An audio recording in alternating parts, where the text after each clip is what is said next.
By the late 1930s, the Indian independence movement faced a severe internal fracture. While established leadership pushed for peaceful resistance, Subhash Chandra Bose outlined a militant, uncompromising path to freedom. His aggressive stance had massive popular support. At the 1939 Tripuri session of the Congress, Bose secured a decisive democratic victory for the presidency, defeating Pattabhi Sitaramaiah, the candidate hand-picked by Mahatma Gandhi.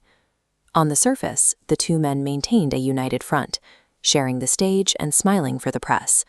But the underlying ideological divide was unworkable. Gandhi viewed the election results as a personal defeat and leveraged his political capital to systematically isolate Bose, eventually forcing him to resign from the Congress. Removed from conventional politics, Bose took radical action.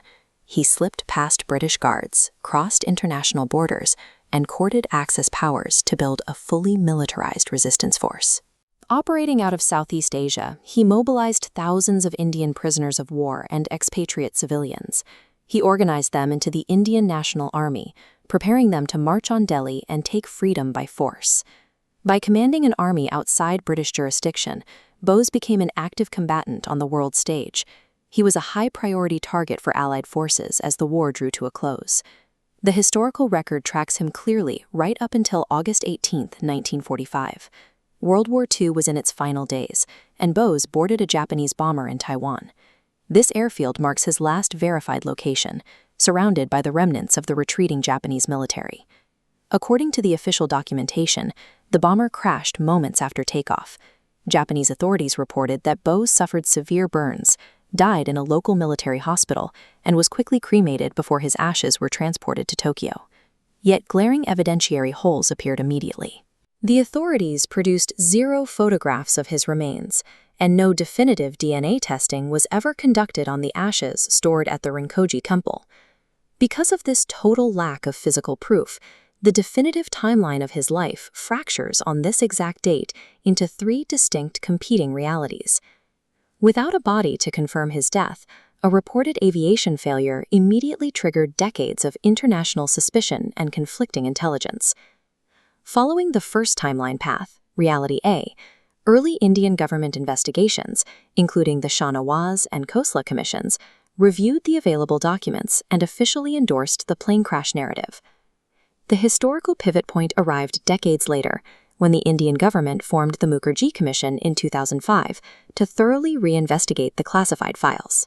After reviewing the intelligence, the Mukherjee Commission released a conclusion that directly contradicted the state's official stance.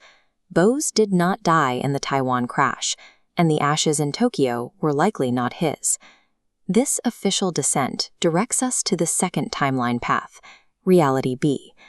This theory posits that Bose faked his death in Taiwan as cover to escape into the Soviet Union, hoping to secure new geopolitical alliances against the British. But the theory carries a grim twist. Instead of finding a willing ally in Stalin, Bose was deemed a liability and quietly imprisoned in a remote Soviet gulag to permanently silence him. By contradicting their own previous reports, the Indian government's commissions effectively legitimized these theories of international betrayal. This leads us to the third fractured timeline, Reality C, the theory of a clandestine return to his homeland. According to this path, Bose survived and eventually returned to India, living out his final decades under the alias Gumnami Baba, a secretive ascetic residing in Uttar Pradesh. This timeline is supported by the physical evidence discovered after the ascetic's death. Investigators found personal belongings in his room, including letters and artifacts that directly linked back to Bose's time commanding the INA. This specific reality resonates deeply with the public. It fulfills a desire for a hero who chose a life of silent, watchful vigilance over the country he fought for.